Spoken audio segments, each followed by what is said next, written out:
यह वीडियो शैक्षिक उद्देश्य के लिए है। इस वीडियो में आप जो कुछ भी सुनेंगे वह इंटरनेट या किसी किताब या किसी डॉक्यूमेंट्री से लिया गया है जो जनता के लिए उपलब्ध है। नमस्कार दोस्तों, आपका एक बार फिर से स्वागत है हमारे चैनल कहानी अपराध की में। जिसने भी अभी तक हमारे चैनल को सब्सक्राइब न किया वो हमारे चैनल को सब्सक्राइब जरूर कर ले। आज हम आपके लिए लेकर आए हैं कहानी अंकिता भंडारी की। स्टार्ट करते हैं आज की कहानी। अंकिता भंडारी अब इस दुनिया में नहीं रही। सपनों को पूरा करने के लिए वो घर से इतनी दूर आई, पर कभी ये नहीं सोचा था कि वो घर से नहीं, कुछ दिनों बाद दुनिया से ही दूर हो जाएगी। अगर अंकिता के दोस्त ने समय पर आवाज़ नहीं उठाई होती, सवाल नहीं किए होते, तो शायद अंकिता की मौत आज दुनिया के सामने भी ना आ पाती। वो दोस्त पुष्पदीप जम्मू में था, लेकिन दोस्त के रहस्यमय हालात में गायब होने के बाद आवाज़ उठाई। अंकिता के परिवार को जानकारी दी। आज क्राइम की कहानी में जानते हैं पुष्पदीप ने अंकिता की मौत की क्या है पूरी कहानी। करीब साल भर पहले की बात है। तब हर तरफ कोरोना का कहर था। ज़्यादातर लोग घर पर थे या वर्क फ्रॉम होम कर रहे थे। मैं भी पढ़ाई कर रहा था। इसी दौरान इंस्टाग्राम के जरिए पहली बार अंकिता को जाना और फिर धीरे धीरे हमारी दोस्ती हो गई। कोरोना ने बहुत से लोगों की नौकरी छीन ली थी। अंकिता के पिता की भी नौकरी कोरोना की वजह से नौकरी चली गई। अंकिता की मम्मी आंगनवाड़ी में काम करती थी। खुद अंकिता ने 12वीं के बाद होटल मैनेजमेंट का कोर्स किया था। उसका छोटा भाई दिल्ली में सीए की पढ़ाई कर रहा था। 2022 में अपनी पढ़ाई के लिए हिमाचल प्रदेश अपने घर से जम्मू चला गया। कोरोना अब कम हो रहा था। अंकिता भी घर चलाने के लिए अब नौकरी करना चाहती थी। उसने मुझे इस बारे में मदद मांगी, क्योंकि अंकिता को घर के करीब ही कहीं नौकरी करनी थी। लिहाजा मैंने सोशल मीडिया के जरिए अंकिता के लिए नौकरी सर्च करना शुरू किया। इसी साल अगस्त के शुरुआती दिनों की बात है। एक जॉब साइट पर मुझे वंतरा रिजॉर्ट का ऐड दिखा। इस रिजॉर्ट के लिए अलग अलग पोस्ट पर फीमेल स्टाफ की जरूरत थी। ये वो ऐड है जिसमें यह भी लिखा था कि सिर्फ वो लड़कियां यहाँ अप्लाई करें जो घर से बाहर रहने को तैयार। उनके ठहरने के लिए यहाँ सारी सुविधाएं देने की बात भी की गई थी। अलग अलग पोस्ट के लिए सैलरी 8 से 16 हज़ार के बीच थी।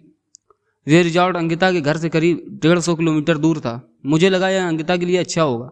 इसी के बाद मैंने पहली बार रिजॉर्ट के मालिक पुलकित आर्य उनके ऐड का हवाला देकर अंकिता की नौकरी की बात की, मगर पुलकित ने मुझसे ज़्यादा बात नहीं की।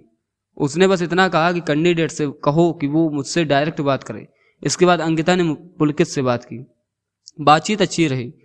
इंटरव्यू के बाद पुलकित ने अंकिता को रिसेप्शनिस्ट का पोस्ट और 10,000 रुपये महीना सैलरी का ऑफर किया। अंकिता नौकरी के लिए तैयार हो गई। इसके बाद 28 अगस्त को बाकी सारी फॉर्मेलिटी पूरी हो गई। अंकिता को 3 सितंबर को ज्वाइन करने के लिए कहा गया था। अंकिता अपनी पहली नौकरी से बहुत खुश थी, इसलिए भी क्योंकि उसका घर यहाँ से करीब था। मगर 3 सितंबर को जब वो रिजॉर्ट पहुंची तो पाया कि वहाँ उसके अलावा कोई और फीमेल स्टाफ नहीं है।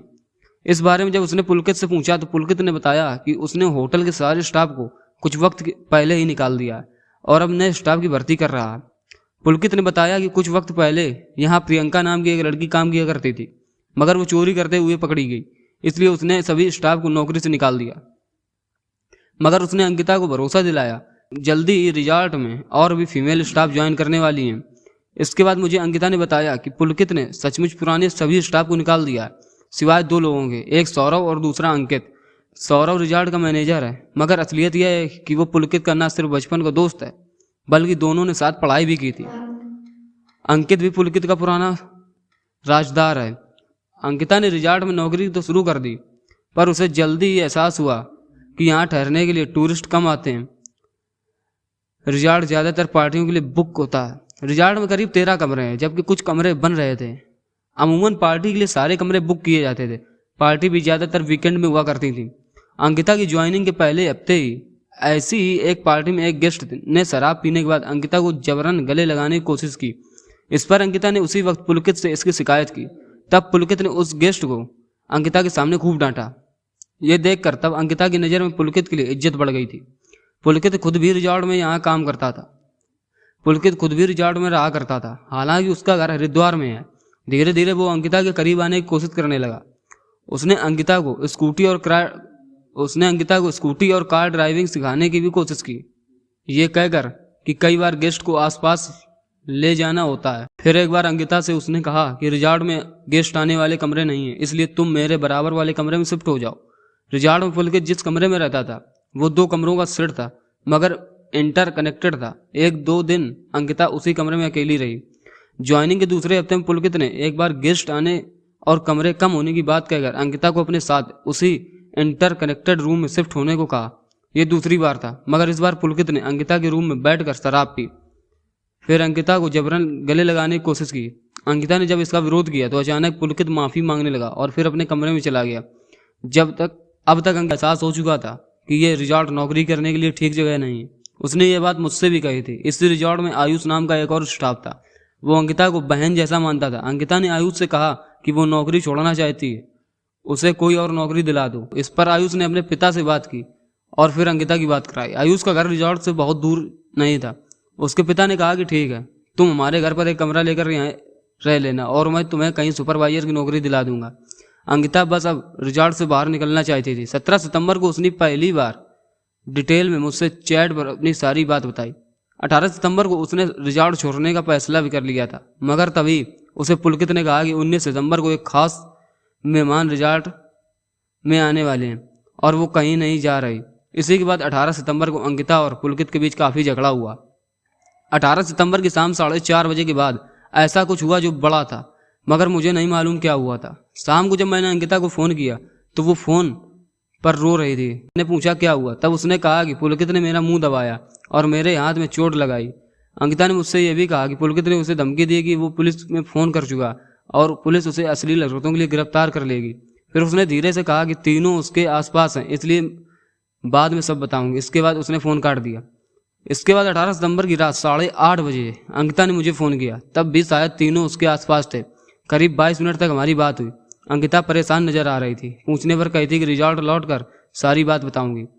हमने करीब 22 मिनट बात की। फिर अंकिता ने ये कहकर फ़ोन काट दिया कि वो रिजॉर्ट जाते ही कॉल करेगी। ये हम दोनों की आखिरी बातचीत थी। इसके बाद रात को मैंने अंकिता को कई बार फ़ोन किया पर फ़ोन बंद मिला। आखिरी बार मैंने उस रात 2:30 बजे अंकिता को कॉल किया था, तब भी फ़ोन स्विच ऑफ था। इसके बाद मैंने उसी रात और अगले दिन बारी बारी से पुलकित, अंकित और सौरव को फ़ोन किया, पर तीनों मुझे उलझाते रहे। अब तक मुझे एहसास हो चुका था कि अंकिता मुश्किल में है। इसी के बाद मैंने इंस्टाग्राम के जरिए अंकिता के एक कजन का नंबर ढूंढा, फिर मैसेज कर उसे सारी बात बताई और ये भी कहा कि अंकिता के माँ बाप को सब कुछ बता दो। अंकिता के कजन ने 19 सितंबर की शाम पहली बार अंकिता की गुमशुदगी की जानकारी उसके माँ बाप को दी, जिसके बाद वो अगली सुबह रिजॉर्ट पहुंचे। मुझे भी अंकिता की फिक्र हो रही थी, इसलिए 20 सितंबर की शाम जम्मू से रवाना हो गया और 21 सितंबर की सुबह रिजॉर्ट पहुंच गया। वहां पुलिस को अपना बयान भी दिया और फिर 23 की रात वापस जम्मू आ गया। तब तक अंकिता या उसकी लाश नहीं मिली थी। मुझे ऐसा लगता है कि अंकिता 18 सितंबर के बाद भी जिंदा थी। बहुत मुमकिन है कि उसे 22 या 23 सितंबर को मारा गया है, पर इस दौरान अंकिता कहाँ थी, उसके साथ क्या हुआ, ये सच बाहर आना चाहिए। अंकिता एक बहुत अच्छी लड़की थी। वो दुनिया में कुछ करना चाहती थी। मैं चाहता हूँ उसके गुनाहगारों को ऐसी सजा मिले जो एक मिसाल बन जाए। मिलते हैं नेक्स्ट स्टोरी में ऐसी ही क्राइम की स्टोरी लेकर। तब तक के लिए आप सबका धन्यवाद।